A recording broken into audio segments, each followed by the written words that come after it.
Hey, Hello. It looks like I missed it. you didn't miss anything. Oh, No, we're okay. just getting started. I'm Oh, starting it up great. early. Oh, thank God. I had it Yeah. wrong in my calendar. That's amazing. Yeah, yeah, no worries. So last night was later, and then this one is 7 Central. So we're starting in about 8 minutes. We're gonna have like a doors period from like 7 to 7:15, and then we'll start reading Okay. then. Oh, great. Then I will actually leave and rejoin because I was like, oh, I have to get in there, but I'm finishing up some work, so I will do that and Yeah, be right back. yeah, go for it. See you again soon. All right. Bye. Bye.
Yes.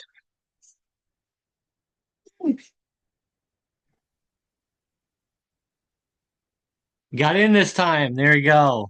Yes, yeah, I'm on a different device this time. I made sure I'm updated. All Yeah, we should right. be good to go. How's it going? It's going good. Um, Yesterday went well, I think. A little nervous, but I got to scream my poems at people. Well, I really Oh, only screamed Hangman, but I got loud on that one. That was fun. yeah, I mean, hey, when the poem calls for it. Yeah. Still buzzing about that getting the push cart on. So yeah, Yes, I congrats. yeah, I appreciate the Bruiser crew for believing in that one. Oh yeah, hey, I appreciate the Bruiser crew too. Bruiser is a super supportive group, and I'm happy to be a part of it. Yeah, Uh, I've been a fan of theirs since before I submitted my stuff there, and so to be on the inside of it, it's the best. yeah. Yeah, it's awesome. Feel like I need to, for whatever reason, bring in my copy of your book.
Yeah.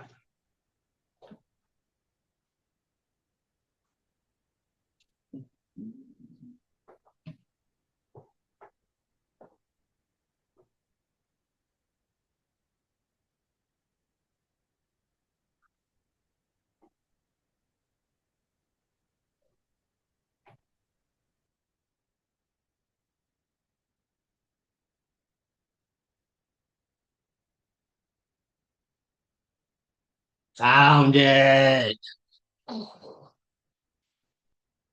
There. People in that. Awesome. Okay. Sweet.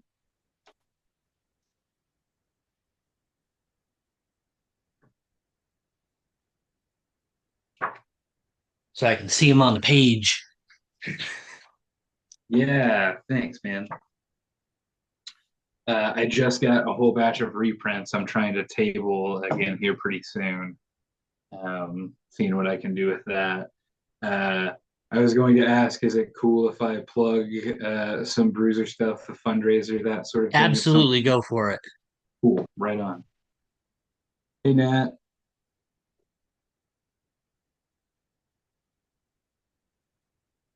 Feels like we're gonna have weird waiting room issues again. I hope that is not the case.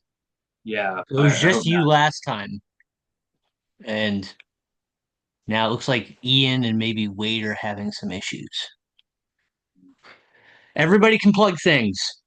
Everybody can plug things. You can plug during the 15-minute period that we have right now as people filter in, and you can plug during your set if you have time. Just don't go over 15 minutes.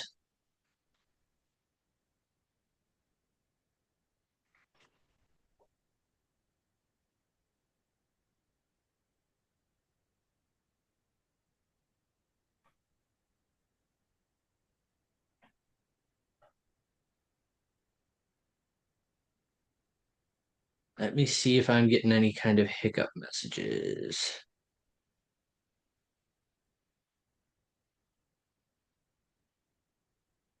Nothing yet. Okay. Oh, Ian's in. I see what's going on with Wade. Oh, okay. Thought I hit the admit button. I think I did, and then it like freaked out. There we go. Wade's in.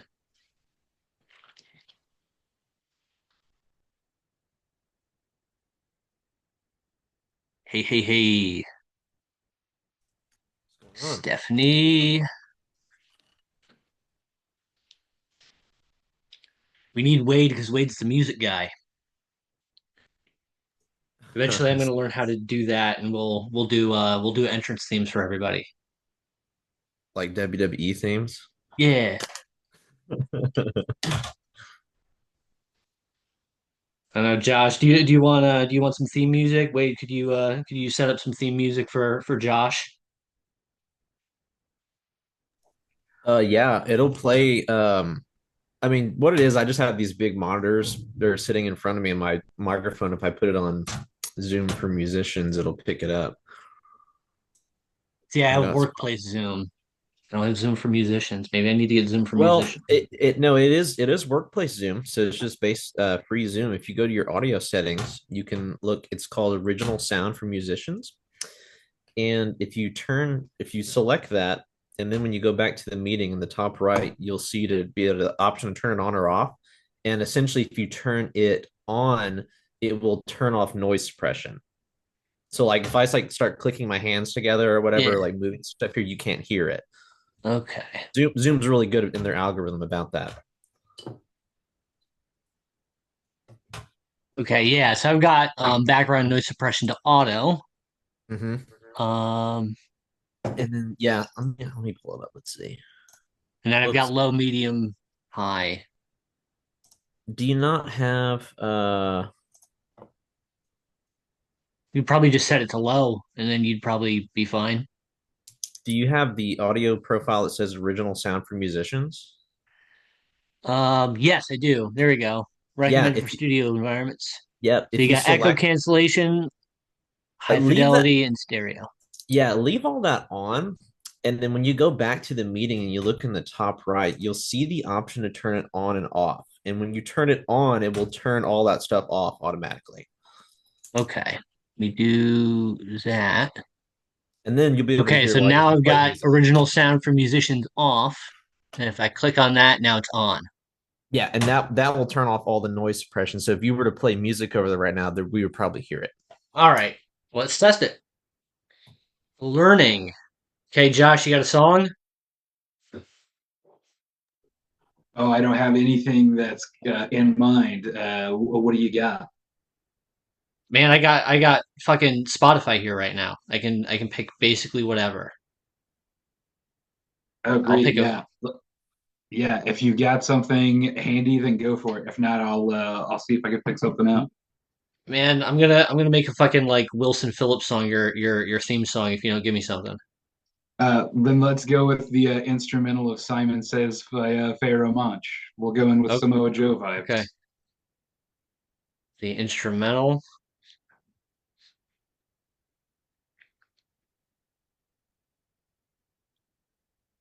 Right. Coming through? For a split second, it was coming through. Now I got Yeah, nothing. you might have to actually turn off that background noise cancellation within audio settings. Okay. I would just recommend whenever we kind of start reading to turn it back Yeah. I don't know if it's worth it to do it like right now. Let me let these people in though. on. Sure. I think this is more of a fun thing that I figure out in the interim.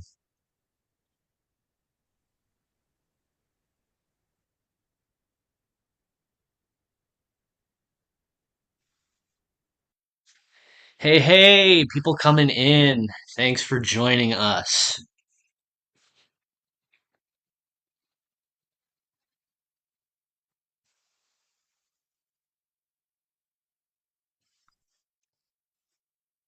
I'm wearing my stupid hat today because I'm doing a more stupid set.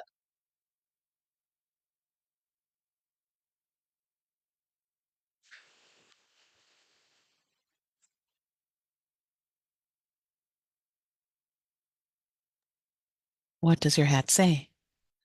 It is the Sam Rockwell monologue from The White Lotus. And I have the opener for my book is called Sam Rockwell Monologue Hat. And this is the inspiration for it. Um, and it's one of my favorite poems that I've written, but it is borderline impossible to pitch. So, but I am going to be doing some other silly poems that are not Sam Rockwell monologue hat today. Felt thematically appropriate.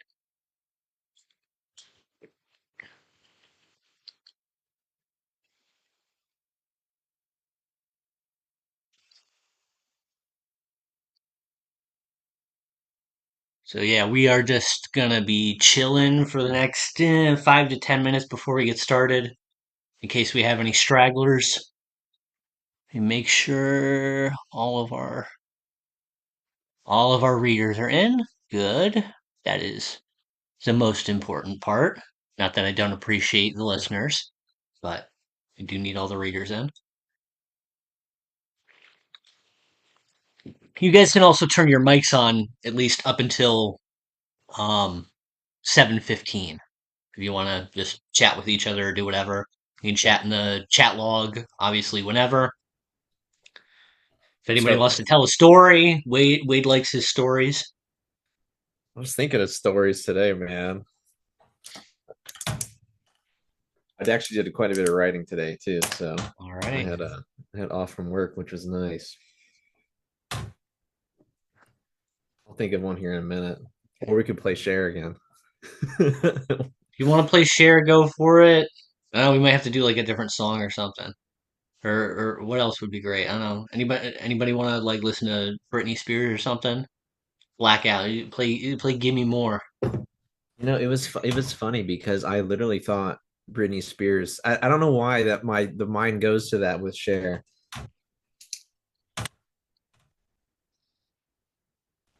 Yeah. Hell, if anybody wants to read a poem or whatever before 7:15 to just kill some time. We'll have like an open mic slot, first come, first serve.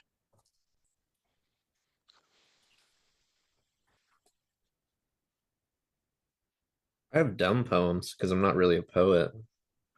And do a dumb poem. I don't give a shit. Okay, here's one I wrote today. It's called Mermaid Pool. There was a mermaid in my pool. She got stuck there after a flood. After breakfast, I went out to smoke a camel and I saw her in there. She was floating around as the water crested over the dam. The dam in my pool leads to the flower garden, a glass greenhouse with azaleas and orchids. I opened the dam and off she went. I don't really know why, but I felt pretty okay. That's it. Cool. It came to me in like a dream. Like, you ever know when you wake up and you're half awake and you're playing snooze tag and you kind of fall asleep again for 8 minutes, and so you almost go into like REM. Uh, and then just the most random bullshit starts happening, and that was like part of it today. And I keep a notepad now and write that shit down, and then it turns into stuff later. Yeah, so like my favorite poem that I've written that I haven't like placed yet, but like favorite overall is a mermaid poem. And I wrote it while I was high right before I went to go see Sinners. And yeah, like that's the one poem that I've got like in the bank where I'm like, nah, I gotta land this like at fucking poetry or a droid or somewhere big. I'm like everywhere else is like, nah, I want to proliferate. I want to get everywhere. Is like that one is like, all right, I'm gonna aim high there. And it's the mermaid poem I wrote when I was high, before I went to see the vampire movie. It's actually mad funny, man. We're both from Spring and write about mermaids. So here we are. Oh, how many fucking poets write about mermaids? That's got to be a thing. We get I around to it, right? right. Yeah. It's probably because I see Starbucks so much, man.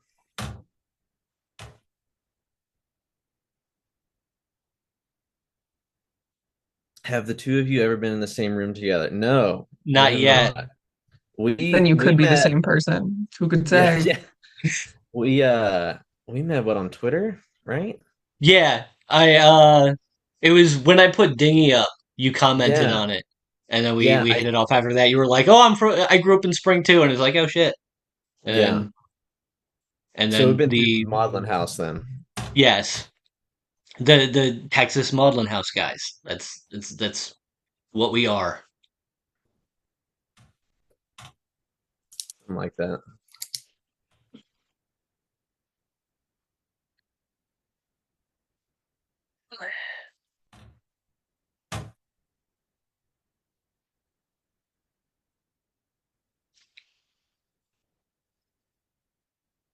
It's been eyes on shit in case anybody's having issues with links. I think we're good though. We had issues yesterday just in the sense of people asking for the link, and I sent the link, but they didn't see the link because of the app changes. Like the DMs are all like glitched out depending on like if you check it on the app or something weird is happening. I haven't had as many issues with that recently, but I know like the day that it happened, it was totally jank.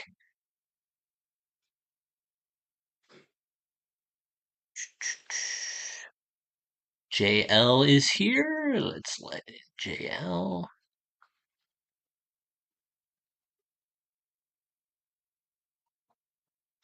And a few more minutes and we'll get started. Josh is going to be leading us off. Josh, if you want to not have your plug kind of cut into your reading time, you can plug what you're doing now, um, or you can do it during your set. I'm fine with either. But Yeah, sure. We can go ahead and just get that out of the way off top. It's good to see so many of you. I'm Josh. I'm calling you all right now from Oklahoma City, Oklahoma. Many of you know me from working with Bruiser. I help out over at Bruiser, working as the managing editor. Great to see so many Bruiser contributors here in the lineup and hanging out in the chat. Um, I'm super grateful to Bruiser. Some of you might already know, and if you don't, recently my partner and I were in a car accident. Um, Totaled my vehicle, sent us both to the ER, and the other driver didn't have insurance. I didn't have coverage for that. And so times are tough, hard times, as Dusty Rhodes might say.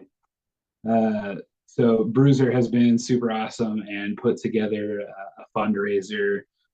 Mark Wadley, our founding editor, has put together a couple of T-shirt designs. We've got those up for pre-order until the end of the day next Wednesday. So 1 week left to pre-order Bruiser shirts. There are a couple of wrestling inspired designs. That's something that Mark and I have in common, is that we're both wrestling fans. Something Travis and I have in common as well is our love of professional wrestling. Um, Thanks. Lily's already dropping it in the chat. So if you want to check out the fundraiser, there's a link to one of the shirts there. There are two designs, one inspired by our sort of semi namesake Bruiser Brody, and then another one with our tagline that you already know, Bruiser is the only literary magazine in the world. So until next week, there are pre-orders for that. If you want to hop in and support, that would be super awesome. If you can share that, that would be even cooler. So thanks, Travis, for giving me the opportunity to plug that a little bit and for the opportunity to hang out with all of you and read some poems tonight. All right. I'm going to turn my mic off. And I think we are going to go ahead and get started. All right, cool. So yeah, with Bruiser, before working with Bruiser, I sent some poems their way and eventually came out with Bruiser Zine number 2, Cutting Promos, which is a series of erasure poems that are sourced from the transcripts of some of my favorite professional wrestling promos. So taking the text of those and sculpting away a poem. That project started out for me just as like a personal thing that I was doing sort of during COVID. I had just gotten laid off from my job, and so I was watching that famed Dusty Rhodes promo and doing little erasure poems, and then ended up with different variations of poems from the same promos, and eventually started putting those together and sending them places. And over time, people seem to respond to them, and then put them together in a collection. And so Cutting Promos is also available over with Bruiser. So I'm going to read a couple of poems from that, appropriate from recent events. I'm going to read 2 different erasure poems taken from Dusty Rhodes' promo Hard Times. This first poem is the erasure poem for U.S. layoffs from Dusty Rhodes' Hard Times. I know how important it was, the American dream. I have to say the way I feel. No respect, no honor amongst thieves. Hard times around this country. The out of work can't pay wages, can't buy food. The out of work go home. And a man has worked a job for years and they give him hard times. That's hard times. This country had hard times together, brother, and they know. John Wayne's dead, and the heavy weight belongs to these people. The people in this country given this hard time blues. Let me leave you with this. One way to hurt is to take. That's the heavy weight. I've been there. This time I came back. Thank God I have you. I love you. I love you.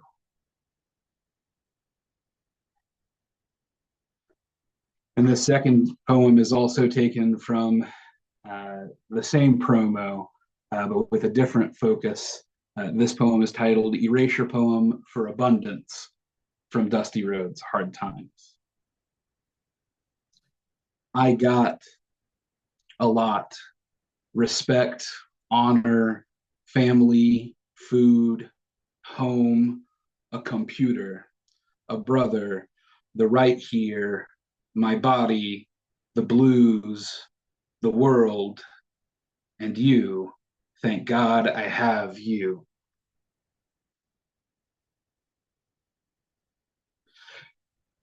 Thanks for letting me share those with you. It's been a privilege to have the support of so many people during hard times. Having these poems is a record of that for me. So thanks for letting me share that with you.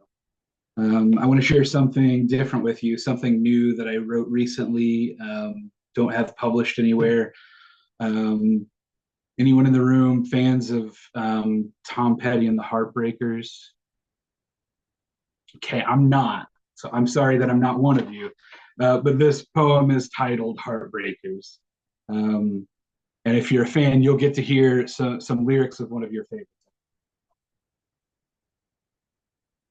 Joey finishes his breakfast and we're out the door for his 7 a.m. walk. Music pours from a neighbor's closed garage, loud enough to ensure lyrical clarity all the way from across the street and 2 doors down. I can hear my neighbor Eddie inside. It's unclear what he's doing in there, lifting weights, fixing his lawnmower, boxing maybe, but he's shouting, not singing, along with more over really the music, but only with the occasional words he knows. Joey waddles his extra medium frame to sniff at the trash bins at the curb, and Eddie shouts over Tom Petty, like anything was possible, as the dog marks the edge of the grass with a steamy stream of piss. Eddie's got a dog too, strong and healthy, that he plays with some days in the long for long stretches of time, laughing and smiling like a father. Some nights I hear him yelling at his dog, God damn it, shouting and swearing like a father. He calls him a stupid son of a bitch. His dog is a blue heeler, one of the smartest breeds there is. People ask what kind of dog Joey is, and we tell them he's a dumpster dog, because that's where we found him, behind the KFC, licking up parking lot gravy and scavenging for gizzards, working on a mystery, going wherever it leads. Another set of neighbors in the duplex next door have a shopping cart on their porch that gets filled with precious little pit bull puppies, then emptied, then filled all over again. The puppy's cranky mother, she with the always sagging teats, roams the street freely, barks at me and Joey every time she sees us. The puppies were fathered by a great muscly pit named Damu, he himself bred strong for fighting. Damu, I've learned, is the name of a Mesopotamian god of healing, originally regarded as a dying god, one who created life by giving up a part of itself. When Damu, the dog, disappeared, we knew he hadn't run away. Damu, so I've learned, is the Swahili word for blood. The neighbors replaced their canine patriarch with another that looks just like him. They call the new dog Damu. Across the street, Eddie is running down a dream. The son of Nana come to me. And Joey, my spoiled, rotund good boy, looks back at me smiling with eyes that maybe see me as more than a father, perhaps something more like a god. I say, hi, puppy, and he skronks a skronk of delight. He might mean I love you. He might also just be excited about the treats that are waiting for him just inside. A couple weeks ago after the car accident, Eddie checked in on me, asked me about my shoulder, told me about this goddamn custody battle for his boy. We found ourselves in agreement that all you can do is take it a day at a time. And then he headed off to the liquor store for something to drink, saying, you be good. I open Snapchat and I take a picture of Joey and I send it to my father. He sends me back a picture of a red farm tractor that hangs on the wall in his office at home. It reads, Firestone, torture tested. From across the street and echoing down the block, the guitar solo plays and the next song begins. You don't know how it feels to be me.